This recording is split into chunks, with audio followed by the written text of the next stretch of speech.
Hi guys, I hope you'll be doing well. Also, yay, got a new headset for this video. Can't promise I'll be using this one from now on, but I hope at least for this video it works out fine. So for this video I'll talk about my enjoyment of Kendrick Lamar through the years. In other words, you could say Kendrick's presence on my moon, technically. I wanted to do the first video on a series about Kendrick, because honestly he's had such an impact in my moon, I guess you could say. Like, he's the first artist I followed closely. This will be formatted similar to the master posts on Tumblr, so you can expect the same kind of commentary. Come to think of it, I only have like 2 master posts. I need to do more, but basically you can look at the one Kendrick Lamar master post I made so far. So the first time I knew anything about Kendrick Lamar, I was like 11. And the story kind of goes back to the obsession I had with music history at some point. Specifically hip hop in this case. I was really into the history of hip hop and its evolution over the years.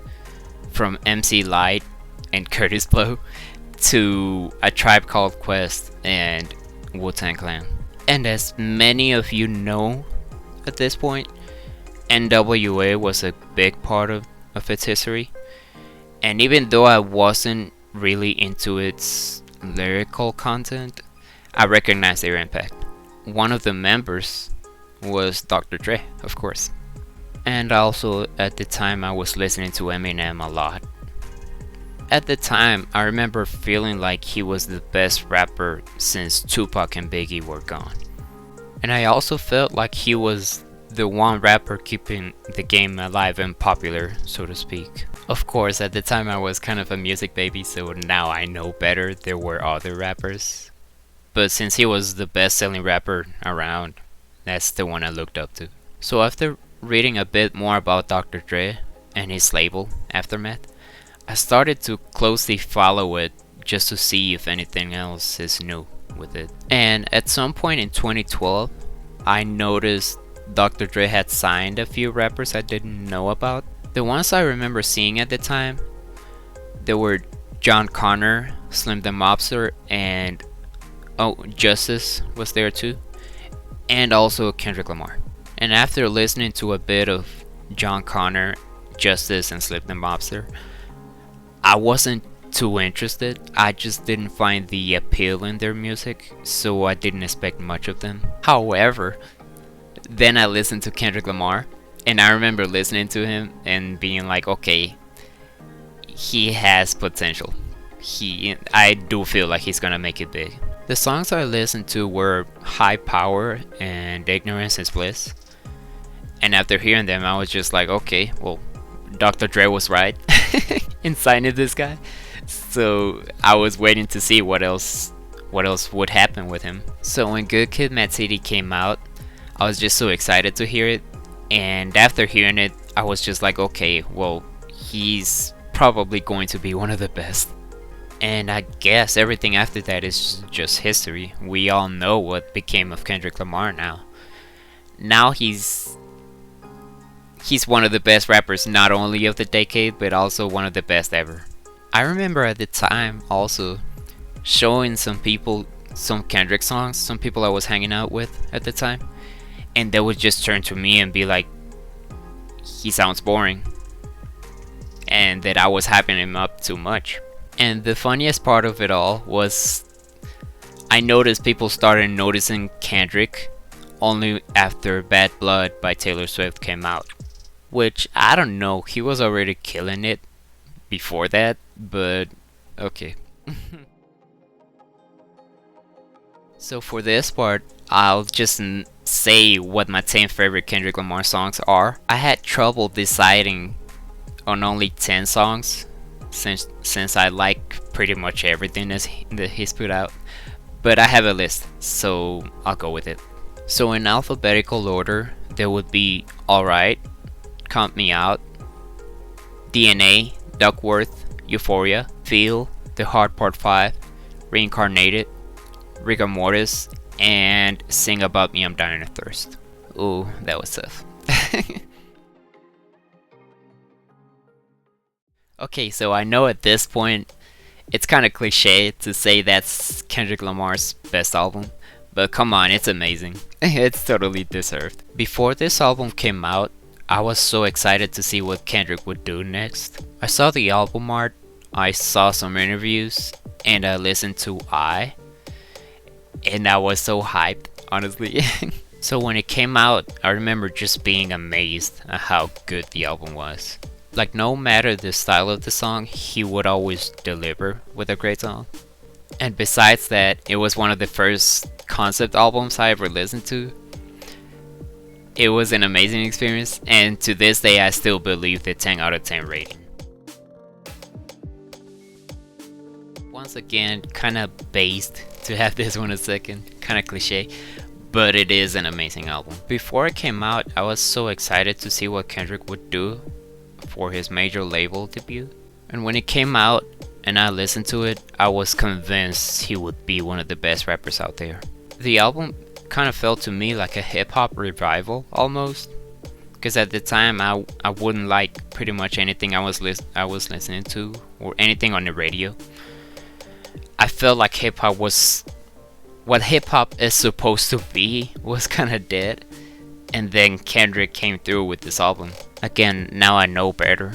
There were some other good rappers besides Kendrick, but it did make me feel like, okay, hip hop is not dead, you could say.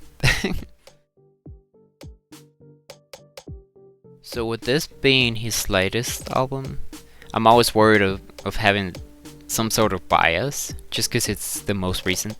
But I think it's been long enough to get a conclusion about what I think of the album, so here it is. So for this album, I feel like Kendrick was just enjoying where he was professionally and personally in his life. He sounded happy and confident about the skills he has shown the world he has, and I like hearing that side of him.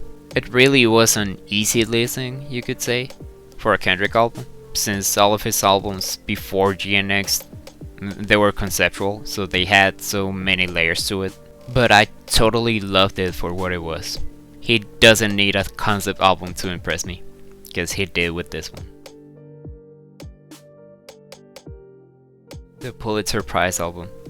And even though I don't think it's his best, I can totally see the appeal and acclaim it received.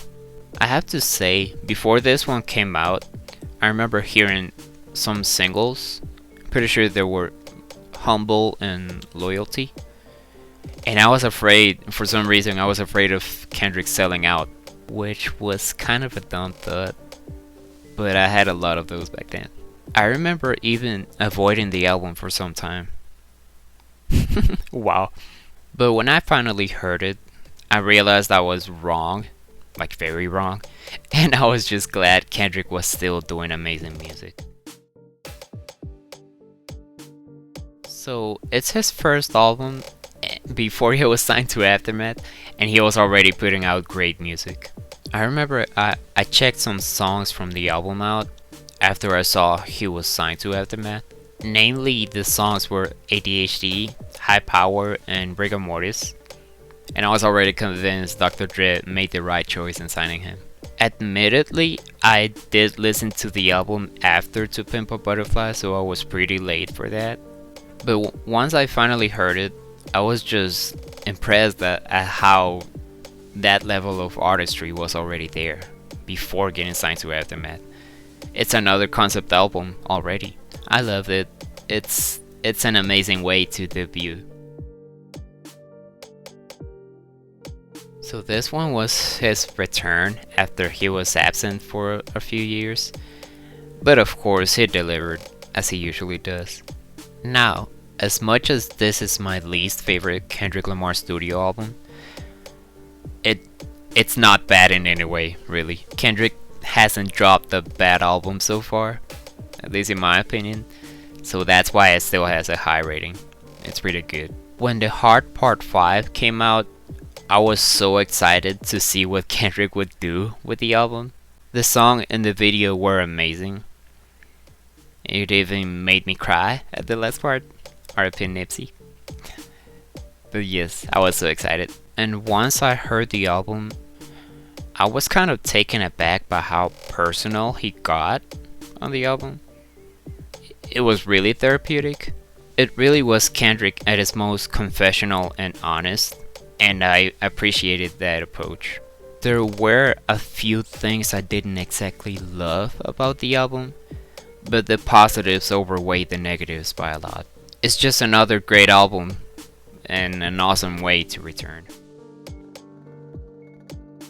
So to begin this part, I'll go through my 5 favorite Kendrick Lamar songs that are not on studio albums. Chronologically, the first one would be Ignorance is Bliss from his mixtape Overly Dedicated, Untitled 02 from Untitled Unmastered, Untitled 07 also from Untitled Unmastered, The Hard Part 5 from the Hard series of course, and released right before Mr. Morale and the Big Steppers, and Euphoria from the unspeakable bloodlust we all know about.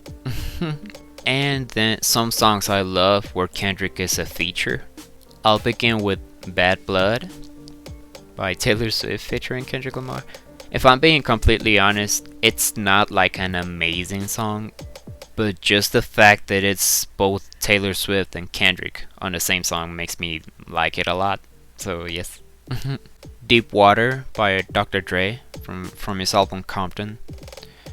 Kendrick's verse on this song is honestly one of my favorite Kendrick Lamar verses ever, if I'm being honest. Family Ties by Baby Keem featuring Kendrick Lamar.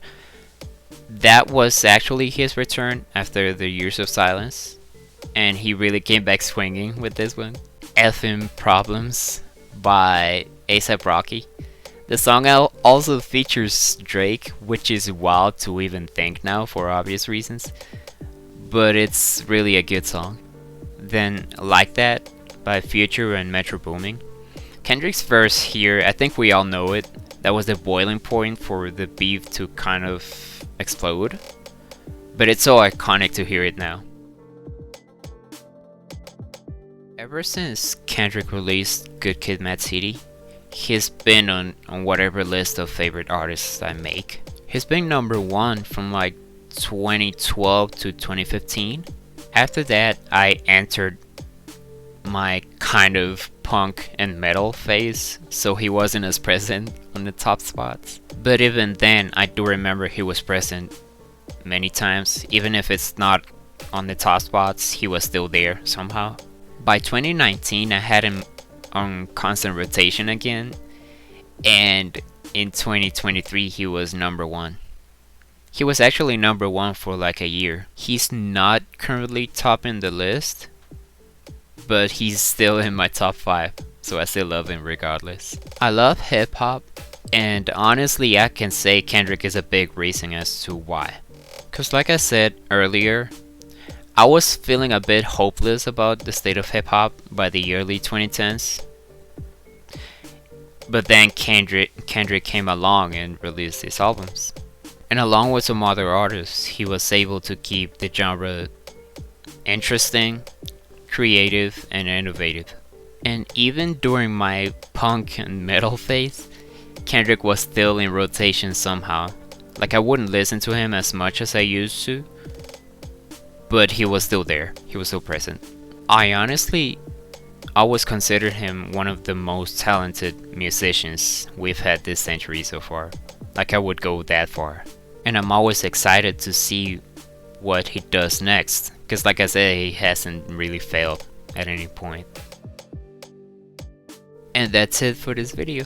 Feel free to share your thoughts on Kendrick Lamar and about my moon, of course. And feel free to disagree about anything I say throughout the video, or throughout any video for that matter.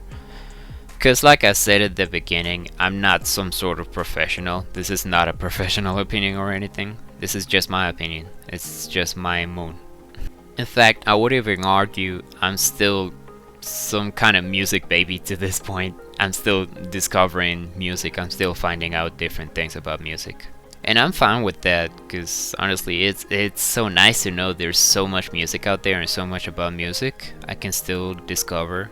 Thank you so much for watching, extra thanks for liking, commenting, and subscribing. Also, feel free to give me any suggestions if you have any ideas. Even though I have some plans for what videos I want to make, I can easily do any suggestion if I like it. And finally, remember you're beautiful. And I hope you have a nice week. Bye bye.